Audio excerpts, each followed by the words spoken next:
Bonjour la compagnie, comment allez-vous? Ça faisait longtemps, aujourd'hui je teste et je déballe un trépied photo et aussi pour la vidéo, c'est le Manfrotto Be-Free.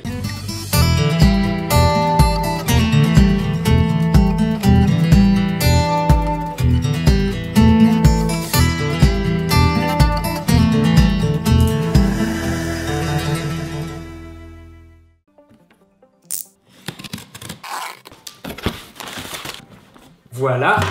Avant de commencer, je vous rappelle, Manfrotto c'est une marque italienne et c'est un des leaders mondiaux au niveau de l'équipement et des accessoires pour le marché de la photographie. Première chose, tu dois te dire, non mais Ben, c'est pas un trépied que tu as là-dedans, c'est pas possible. Eh bien si, c'est bien le Manfrotto Be-Free et c'est ça sa plus grande force, c'est qu'il est ultra compact. D'ailleurs, je peux déjà te le mesurer dans son sac. On a à peu près 43 cm, donc on est vraiment sur quelque chose de très petit. Moi, habituellement, je pars rarement avec mes trépieds. Ils sont plutôt encombrants, assez lourds et en plus, je suis obligé de les prendre à la main. Celui-là, il est super compact. Il rentre dans une valise, dans un sac à dos. Tu peux vraiment l'emmener partout. C'est un trépied qui est vraiment pensé pour les personnes qui voyagent et qui ont besoin d'avoir un trépied avec eux. Et puis, la sacoche est super pratique. Tu peux le mettre en bandoulière. Ça prend vraiment pas de place et c'est pas encombrant. Au niveau du poids avec la sacoche, on est à 1,6 kg sur la balance. Alors, on commence. Voyons voir ce qu'il y a dans le sac. On a de la dock x2 avec une petite clé, pratique si on a des choses à revisser ou à dévisser. Et puis on a le trépied qui se présente ainsi. Voilà, donc on a le trépied replié sur lui-même et évidemment le plateau rapide. Alors là, le trépied il est dans sa position de rangement, donc c'est pour ça qu'il ressemble peut-être pas à un trépied, qu'il a une tête un peu bizarre. Il faut tout simplement inverser les jambes pour les remettre à leur place. Donc voilà, ça c'est le trépied Manfrotto Be-Free. Au niveau de son fonctionnement, c'est assez simple, il y a 3 positions. Vous avez ici des petits sélecteurs d'angle, je crois qu'ils les appellent comme ça. Et en fait, tu vas venir choisir l'angle de ta branche. Donc là, on est sur la première position, c'est la position de rangement. Donc, il n'y a aucun sélecteur. Vous pouvez balayer un 90 degrés avec la branche. La position suivante, c'est la position où on peut être le plus haut sur le trépied. Et vous voyez que cette fois, le pied est bloqué. Les sélecteurs bloquent automatiquement les jambes. Donc là, on a un angle d'environ 20 degrés. Et la dernière position qui nous donne un angle de 50 degrés. On a une position un peu moins haute, mais qui est plus stable. Et en fait, il y a encore une autre position, c'est la position inversée qui va vous permettre d'avoir la caméra au ras du sol. En fait, ce qui est bien avec cette colonne, c'est qu'on va pouvoir l'enlever. Pour ça, vous dévissez complètement et vous allez enlever le petit caoutchouc. Voilà. Et vous avez juste à tirer la colonne et on peut venir la remettre à l'envers. Voilà, on remet le petit caoutchouc de protection. Évidemment, on revisse, voilà. Ensuite, évidemment, comme tous les trépieds, il est possible d'étendre les branches. Donc au niveau des jambes, il y a 3 petits loquets à déverrouiller pour étendre les 3 sections. Déployé à hauteur maximum et avec la colonne tirée au maximum également, on atteint une hauteur de 140 cm, qui est une hauteur moyenne assez correcte. Donc le trépied est en aluminium. Il y a également une version entièrement carbone qui est plus légère si vous la prenez. Ensuite, vous avez la colonne du trépied.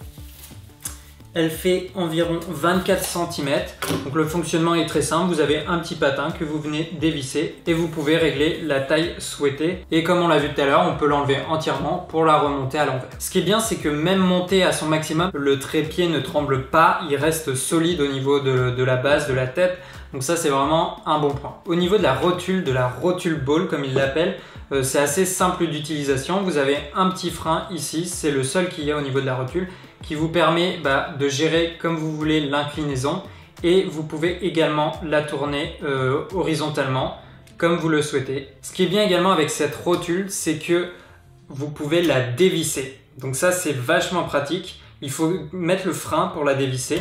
Donc ça, c'est super bien parce que vous pouvez remplacer la rotule. Vous n'êtes pas obligé d'utiliser que celle-là. D'ailleurs, il y a une autre rotule Manfrotto un peu plus importante avec un manche, si jamais vous faites plutôt de la vidéo, que vous pouvez directement venir mettre sur ce pied. Donc ça, c'est vachement intéressant. Je vous conseille plutôt par contre d'utiliser les rotules de la marque pour être sûr qu'elles s'adaptent bien au trépied. Ce que j'aime bien avec ce genre de rotule, c'est que tu as une petite encoche où tu vas pouvoir venir te mettre comme ça à 45 degrés en mode portrait. Tu passes vraiment d'un coup comme ça, tu n'as pas besoin de recalibrer ton appareil photo, de bien voir tes courbes.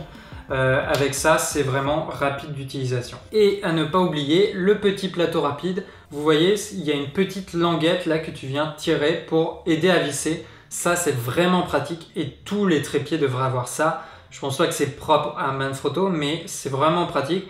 Alors, comment ça fonctionne? Pour mettre le plateau rapide, c'est assez simple. Vous avez un petit levier, vous venez mettre le plateau, mais vous voyez, ça bloque. En fait, ça ne suffit pas, il y a une double protection.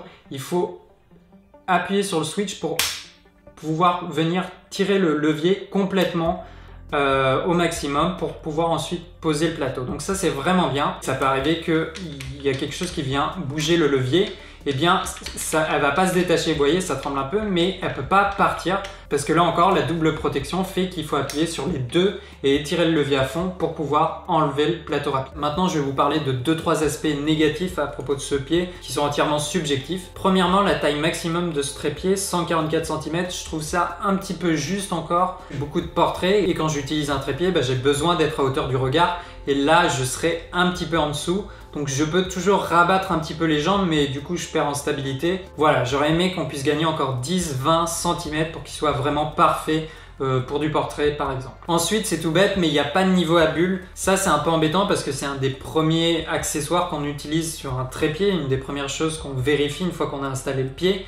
Et là, ça manque. Alors, bon, après, c'est pas grave, on peut toujours utiliser un niveau à bulle externe. Mais bon, voilà, c'est dommage, ça prend pas énormément de place sur un trépied. C'est une petite fonctionnalité qui, malgré tout, est quand même indispensable, je trouve. Et puis, juste pour finir, c'est un trépied quand même assez léger. Donc ça, c'est un bon point quand vous transportez tout le temps avec vous un trépied, mais plus il est léger et moins il va pouvoir porter de choses lourdes, il sera moins fort évidemment, c'est normal. Donc voilà, c'est un trépied on va dire entrée de gamme pour une petite installation, principalement destiné à la photographie, mais on peut l'utiliser tout de même pour du matériel vidéo. Et pour finir, le prix, c'est quand même une petite dépense, je crois qu'il est aux alentours de 100 €. C'est une petite dépense, c'est vrai, mais on est quand même loin d'un trépied à 20 € tout en plastique. Voilà les amis, c'était le Manfrotto Be-Free, donc c'est un trépied ultra compact et plutôt léger pour des personnes qui voyagent, qui ont besoin de trimballer leur trépied avec eux, et principalement destiné à la photographie, mais rien n'empêche de l'utiliser pour de la vidéo, mais avec un équipement pas trop conséquent. Le lien du trépied est dans la description. Je vais essayer de vous présenter beaucoup plus de matériel. N'hésitez pas à me dire dans les commentaires si vous l'avez déjà utilisé, à mettre un petit pouce si la vidéo vous a plu et à t'abonner à la chaîne derrière la caméra. On est bientôt 1000. Tu te rends compte, c'est quand même assez génial. Moi, je vous dis à la prochaine. Salut les artistes!